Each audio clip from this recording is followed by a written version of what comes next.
Good evening. Welcome to Town Administrator's Report. I'm David Watts Jr., and with me is our Town Administrator, Steve Mayo. Welcome, Steve. Thank you, David. How are you? Doing well. How are you? I'm good.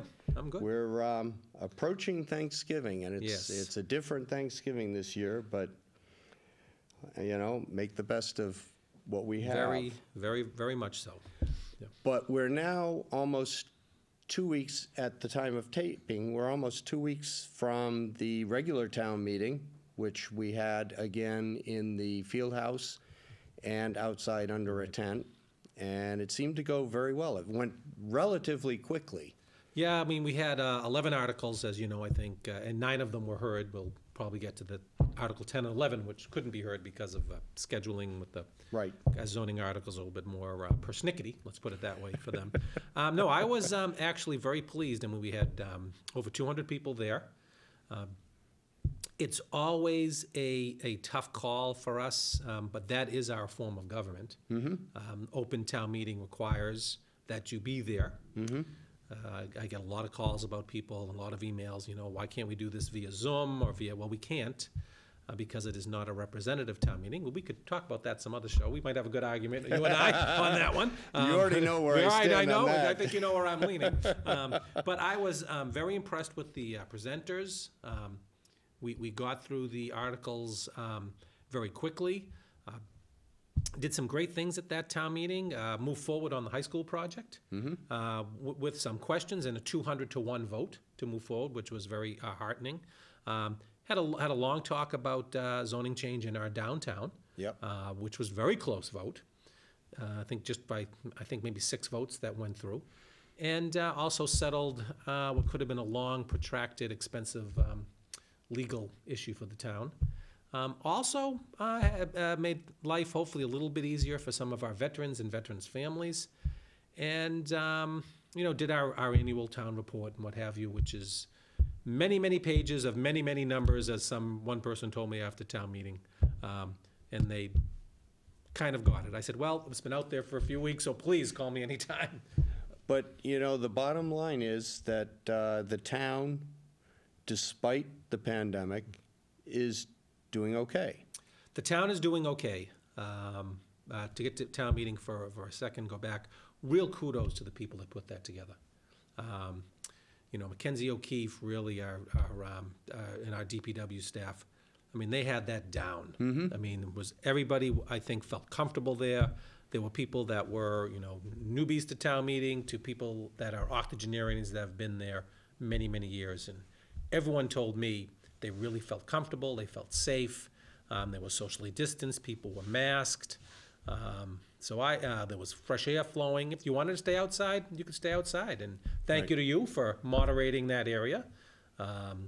People had questions out there. So I think it worked very, very well. So I'm very pleased and very thankful to yourself, our moderator, Bill Carroll, our town clerk, Betsy Sharon, and everybody else that had a hand in it. So great job. And hopefully, I'm hopeful that we'll be in the Galvin Auditorium come May, which is much easier and much easier logistically to set up. But anyway. Hopefully on a Saturday. And that was another thing. That's the second Saturday, and I think that's worked out pretty well.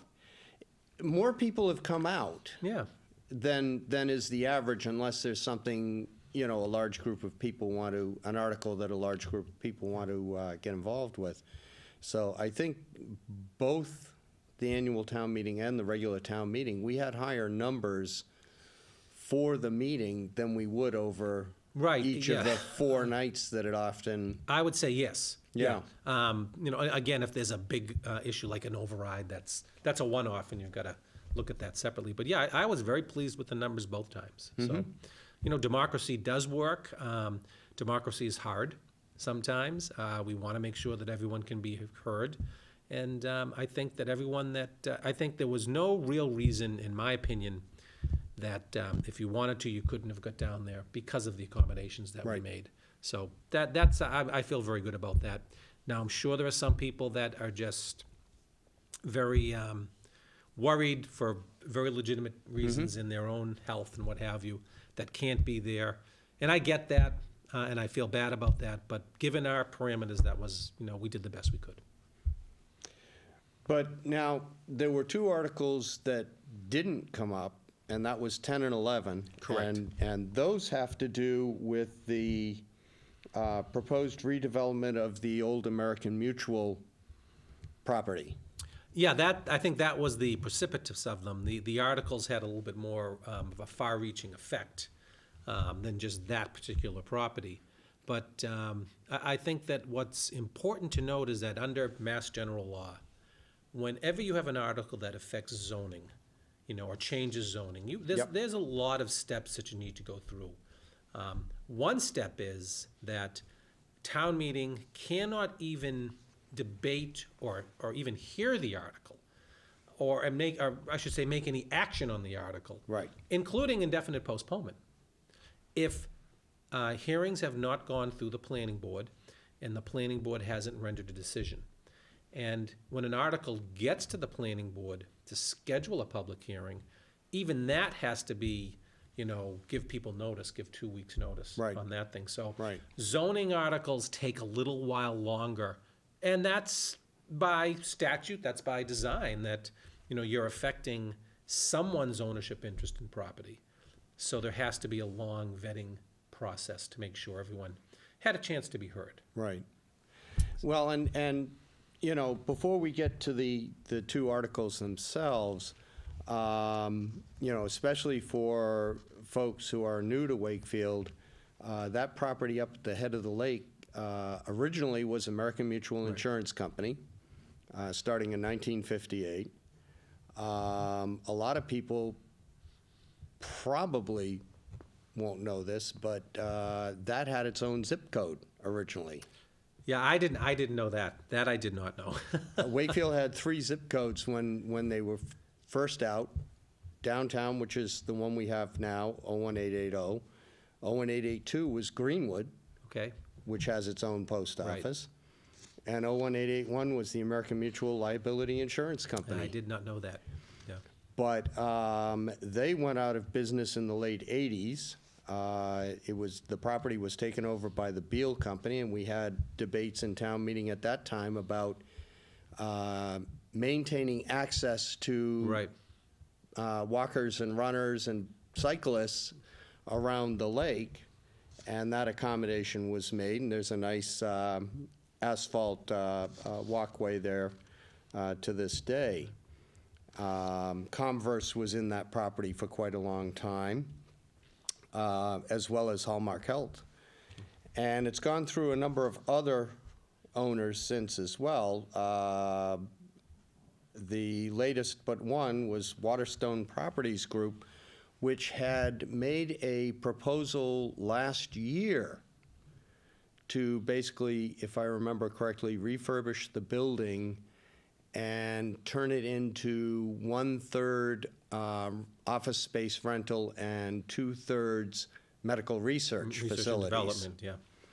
And that no sooner made its way through Planning Board and Zoning Board of Appeals and looked like it was going to happen, when all of a sudden, a news organization I never heard of, newsbreak.com, announced in January of this year, quote, "Get ready for the possibility of another huge residential development in town, this time right on the shores of Wakefield's jewel, Lake Quannapowitt."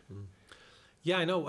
Waterstone Company did go through and did have the approvals from the Board of Appeals, and I understand did market it, and weren't getting the bites that they would have liked, and were approached by Cabot and Forbes to come in. That's what I understand. Go back very quickly to American Mutual, and I think that a lot of people that are new to Wakefield, American Mutual was a great company. And was great for the citizens of Wakefield, because a lot of, at that time, there weren't a lot of 2-income families when that Right. came in. So, a second income would be at American Mutual during the school year. Right. And then during the summer, there'd be teenagers that would get jobs at the at American Mutual, and then it would revert back when school went back in a session. So, Sure. what a great place with a cafeteria, and Friends of Lake Quannapowitt have had many breakfasts there over the years. Was really kind of a very different time, and Well, it was very much a community unto Yeah, itself. it really because was. they had a branch of, I think it was the Savings Bank there. They had their own post office Yeah. there. They had a store as part of the Yeah. facility. So, people could work and also take care of Yeah. other things at the Yeah, same it time. really was a very different world, but we do digress. Yeah. Yeah. So So- Cabot and Forbes did approach them, and they have done some diligence and have met with some community groups, which is a little bit unusual. A lot of times developers will just apply to the Board of Appeals, and the community groups can come in if they like it. Not as a public Right. hearing in there, just like everybody else. But I do give Cabot Forbes credit for meeting with the groups, and especially the Friends of Lake Quannapowitt. Yeah. And really going through and talking about the project, and taking a lot of what the Friends of the Lake have been asking for, asked them for, did reduce the size of the development as it first came in, worked with them on some other issues. So I think there was a lot of discussion here, and I don't think anybody disputes that there wasn't a lot of discussion and really, nothing's been filed by Cabot and Forbes in front of the Board of Appeals at all yet. Well, So, no, not yet. yeah. What they've been proposing is 2 6-story multifamily apartment buildings for a combined total of 485 units, 1 5-story condominium building, 115 units. It was also suggested by Jay Doherty, the Cabot and Forbes CEO, that there might be a craft brewery there, outdoor dining, food trucks. I can't imagine food trucks in Wakefield, Yeah. but possibly public fitness centers. I mean, one of the things that wasn't addressed, and I hope it would be addressed, is, again, the maintenance of access to the public along the lake shore, Well, I do think that, and again, with having no actual proposal, Right. it's kind of, we're all in kind of hearsay, right? We don't have a set of plans that were filed with the town to look at. My understanding is that the height of that initial discussion has come down a little bit, the number of units have come down a little bit. There is talk about a mixed-use building with a coffee shop sort of thing, maybe a restaurant, things Right. like that. One thing that I have been communicating to them is that, or to further discussions, we haven't had any formal meetings at all, is that, thing that we talk about, people go around the lake, is access to a bathroom facility. Yep. So that's something that I'd like to talk to them about, that That's something that's been lacking. lacking for years. Yeah. Right. Yeah, ever since the bathhouse. Was taken down. Yeah. Yeah. Yeah. Also, that parking lot at the, more towards the Lowell Street and the Rotary there, that is part of this actual land ownership. It's part of that same group. That's kind of where, we'll call it Fred Frank's Corner, for lack of a better word, but that, everyone will know who Fred Frank's is, that's up there.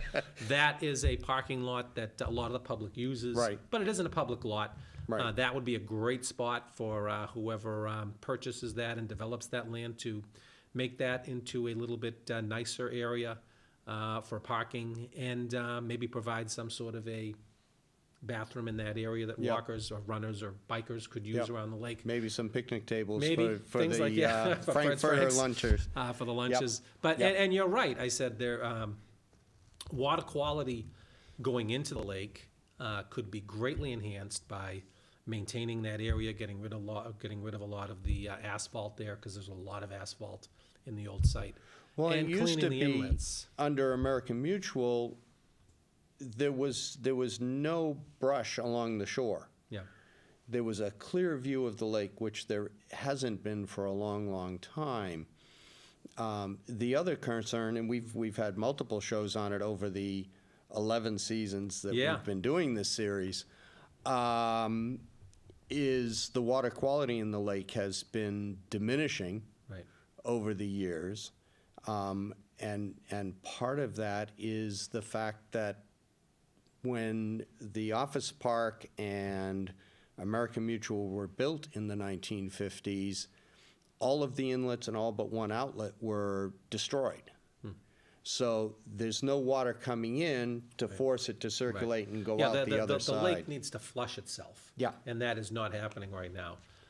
And there are citizens who feel that that's a big issue, and that's a long-term way of cleaning the lake with a very low cost. Right. So that is certainly something, water quality is certainly something that, when it gets developed, we can certainly look at. And I think that Well, and could that be we're all for made a condition of the development that they restore those inlets and outlets because it's on that property Right. where they originally existed? Whenever someone applies for a special permit, Yeah. which is what would be needed by the usage that they're talking about, that we're hearing about, again, we don't have an application. Right. That does give the town, and the Board of Appeals in particular, some negotiation room. And that would be certainly an area to look at. More green space would be something they'd look at. And when an application does come in, for a development, particularly of that size, that application goes around to all the departments. Town engineer gets a crack at it. Yep. Police will get a crack at it. Fire will get a crack at it. Board of Health will get a crack at it. Conservation will. So all of these different departments will have a say, will have commentary periods that they can say, hey, that's something we would need. Water quality, huge in that area. Traffic. What Yep. can we do to mitigate traffic in that area? That's already bad with the rotary and the way that's a very strange intersection. Worse since they painted the line. Well, I know. Although I did have someone stop me and said, Steve, those lines are great. That rotary makes sense to me. I said, yeah, you're welcome. I had nothing to do with that. That was all Mass Highway. But I figured I was getting a compliment, so I would roll with it. So there will be some room for that. There will be room to look at height that you Yep. brought up, mass of the unit, how is that going to affect traffic and what have you. So those, you have to go through the Board of Appeals process. But, and I'm not going to say Friends of the Lake, because it wasn't just Friends of the Lake, and they do great work. Other like-minded people like them. They did file, for some zoning changes. Right. So maybe, I think you wanted to discuss those a little bit. Those were Articles 10 and 11. Articles 10 and 11, yeah. 10 was to amend Section 190-23B, Table 1, by changing the uses from the limited business zoning district by changing the following uses from Y to SP, special permit, or N, no, in said table: assisted living facility, garden apartment, or attached dwelling complex, and mid-rise apartment. Right, that one, let's take out, because that's Article 10, as I Right. recall. In my opinion, and I think that in everyone's opinion, or most people's opinion, Article 10 was very prohibitive. Okay, where Article 11 looked at density, Article 10 kind of prohibited use. It just out and out. Out, and Yeah. when you think about what's in the limited business district would be Lakeside Office Park. Right. 50 Quantapowhat Ave, which is right on North Ave. It's that grass parcel where Right. the carnival used to be occasionally. Yes. And that has been delineated. And the Old American Mutual site. Also in limited business is the Sheridan up on Lowell Street. Oh, 4 points. 4 points. Yeah. So that's in that limited business district, among some other areas. So to restrict those areas, particularly Lakeside Office Park, which will be, someday refurbished. Let's face it. Let's hope. Let's pray. Will someday be refurbished. They're doing roofing. Right. To not allow any housing in there. Yeah. Probably would be problematic. Yeah. So I think that, and I think most people are at a feeling that was probably a little bit more problematic, Article Right. 10. Now, Article 11 was actually something, to my mind, that was discussing, because it had to do mainly with density, right? How Right. many It units? was to limit garden apartments, attached dwellings, a combination of the same, to a maximum of 14 units per acre of lot area. Right. I would like to know, I think what I would like to debate on that, if I were going to debate this, is how did we get to 14 units per acre?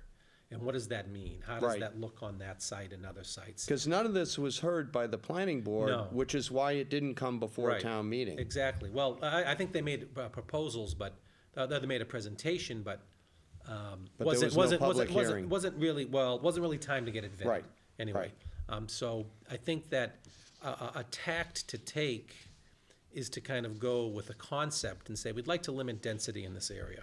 Right. What is the right number?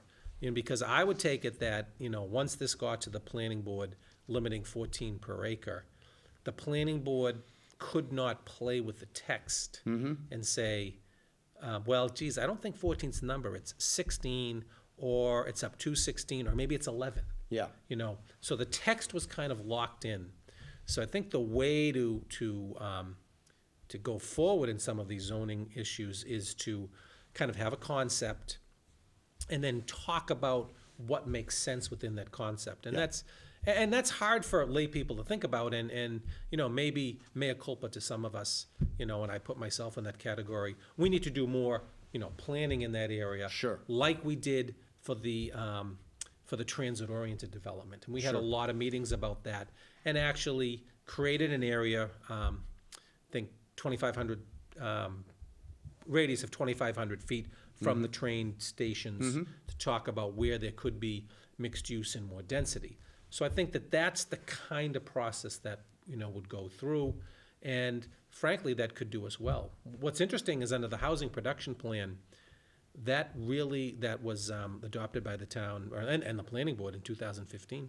It looks at these areas at the head of the lake as Right. possible transit-oriented development, with the dream of maybe having a train station open where Subaru is on Right. North Ave.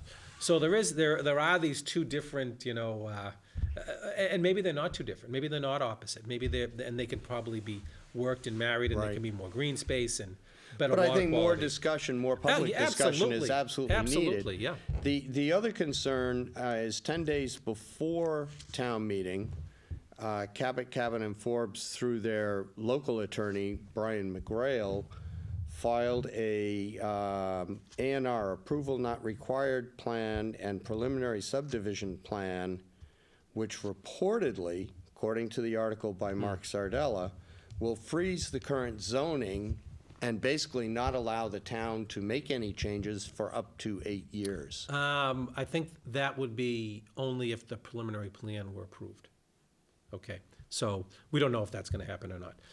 But there is a shorter time period for filing of an A&R plan. Right. And an A&R plan really means approval not required, so it doesn't even need to be, it doesn't necessarily need to be, vetted by Right. by the planning board. So, but I think that was, property owners there, and it wasn't just for that lot, by the way.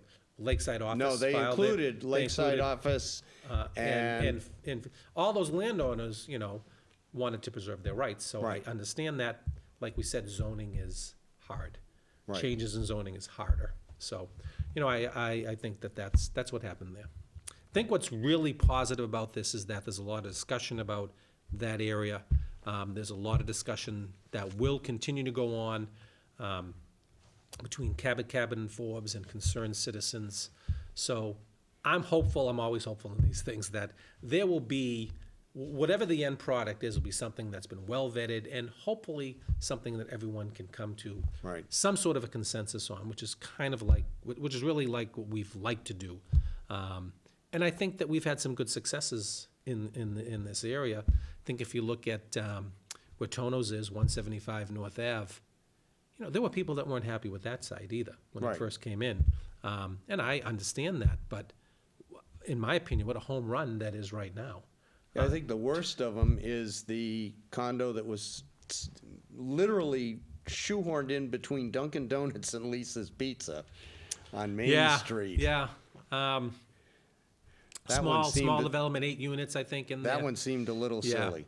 Yeah, I mean, that would have been, if they had the whole block, it wouldn't be so bad, right? Right. Yeah. Right, it was just too tiny a lot yeah. for what they were trying to do. And the other concern, and I share this concern, is that, we have allowed so much development that there's little to no green space left. There is, yes, people are building on areas that didn't before, but what is interesting about this development at the head of the lake there from what I've heard, and again, we haven't seen a filing, is that green space on this is going to be increased by an incredible amount, maybe 25, 30%, because there will be a garage in the back they're talking about. There will be that big expanse of just asphalt will be, would go from, impervious surface to pervious surface, which will help with the lake quality as well. Sure. So you won't have that runoff coming from the. Well, in one of the articles that I was going through, getting ready for tonight, is they're actually talking about putting the parking garage in such a way that it's not that visible. Right, it's probably Which is visible from the kinda highway. nice, too. Right, which is the office building in between the old American Mutual site, which I'll always call it, I think, Yeah. for my Well, whole we life. al- those of us of a certain Yeah. age will always do We'll that. always say that between that and the North Ave, the vacant Yeah. lot there. They have a parking garage. Right. That is tucked towards the highway in the back too, so Right. you really don't see that. Right. Other than when you're there. I would hope, and I would think it makes sense from an aesthetic standpoint for anybody developing, that you do Sure. the same sort of thing. You Sure. move that back and you showcase the front and you showcase the lake. Well, So- hopefully, other citizens will come in and get involved and make comments, and we'll see how this shakes out, Every time I hear about this project, it seems to get a little better. okay? From different people's inputs Yeah. that I hear. And again, I haven't seen, there's been no filing, but I'm Right. just hearing that there's groups that are meeting, so. Right. I'm hopeful that we will see something that will make everybody And- not thrilled, because, no one's gonna always be thrilled, but happier. And lastly, in the few minutes we have left, we're not in this show ignoring the No. pandemic. We wanted to talk about something other than just the Right. pandemic, which has been our sole subject for 10 shows. But we are going through a serious spike. Yeah. Massachusetts is one of the luckier states, but we are seeing numbers go up. What are we looking at in Wakefield right now? Well, we're looking at, in Wakefield, we're looking at a increase in numbers, and I can't say that in the last 2 weeks, or in the last 10 days anyway, it hasn't been, as tragic as it is, it hasn't been one spot, it hasn't been one, assisted living facility. It Right. hasn't been, it has been, and it has been spread from what we're hearing, what we're studying, from small groups, some young kids, Yep. some adults. The fastest growing group is between 20 and 29 right now. Right. So we can't say it's all the teenagers either, right? Right. That are getting a little bit of fatigue. They're letting their guard down. They're getting together and they're not practicing social Right. distancing. They're not wearing masks. Maybe it's a group of which should be 6 or 8 people in a big circle. It's expanded to 15. Yeah. We haven't seen in Wakefield big, massive parties. Our philosophy has been, and I've talked this over with the health agent and with the police chief and with our emergency management director, we don't want to be rolling up to a house and having, 50 kids run into the woods. We'll never be able to contact trace. Right. We're not there to find people. But I think that as we get into this holiday season, this family season, Right. where, Thanksgiving is such a wonderful holiday because you're not rushing around, usually the weather's okay. Yep. You're not rushing around buying gifts and, making sure that you got the right sweater size for Right. somebody. That It's comes after. That comes after. But it's just a nice day where people relax and they Sure. enjoy each other. So I'm really talking to the community when I'm saying, listen, I said, we have to be strong. We have to practice social distancing. You really should not have people, and as hard as this is, have people coming in from all over the country, all over, groups that you don't normally Right. haven't been with. And I get it, it's hard. It's very hard. You should try to do things virtually, FaceTime, talk on the phone. Right. Don't have your house at the, burst into the gills, with people in close quarters. If you are having a few people over, have the hostess or host serve the food. you know, with a mask and with Yep. gloves on, Yep. so people aren't passing it and breathing on the Yep. food. Set people apart, you know, to have a small group in your house. I mean, we're gonna have my parents over. Parents are in their 80s. Yep. They will be farther than we are. We can still enjoy each other. Probably have one of my kids too, and they will be, you know, on the other side. Right. So if anybody else wants to come over, have something outside where you can Right. really spread out. And the most important thing to do, that you can do, is wear one of these. This is our greatest defense, and I'm Absolutely. not saying it to wear one. I'm not saying it because, you know, I'm a brown shirt, I've been called, I'm a Nazi, I've been called, and that's fine. But this isn't a hoax, people. And some people still are saying this is a hoax. There are, you know, hundreds of thousands of people that have died, you know, in this country from this. You have states that are shutting down again. New York City is canceled in-person education again. That just came today. We had A lot of the states in the Midwest are facing shortages of hospital, yeah. PPE, you name it. All of those items. You go through Europe, you go back in Yep. Europe, there's shutdowns coming again. Yep. So, you know, for the small handful of people that are out there that are saying that this is a hoax, I promise you, this is not a hoax. None of us like having to go through all this. Right. I think I said at town meeting, and I'll say it again, there's a light at the end of the tunnel here. You know, there'll be shows, there'll be Yep. crowds, Yep. you know, there'll be Things hugs. will get back to Things will normal get back to eventually. normal when we're not 6 feet Yep. apart. But right now, let's respect science, let's respect the virus, let's stay strong, Wakefield. We're embarking on a new campaign. It's all about the W's. Wash your hands, wear a mask, watch your distance, Wakefield Pride. You're gonna see a lot of that. Let's stay strong, because right now, our numbers are going up. Right. And it's really because we've let our guard down. Right. So, and with that, happy Thanksgiving. Yes, happy Thanksgiving. We will see you again in December. Take care. Thank you.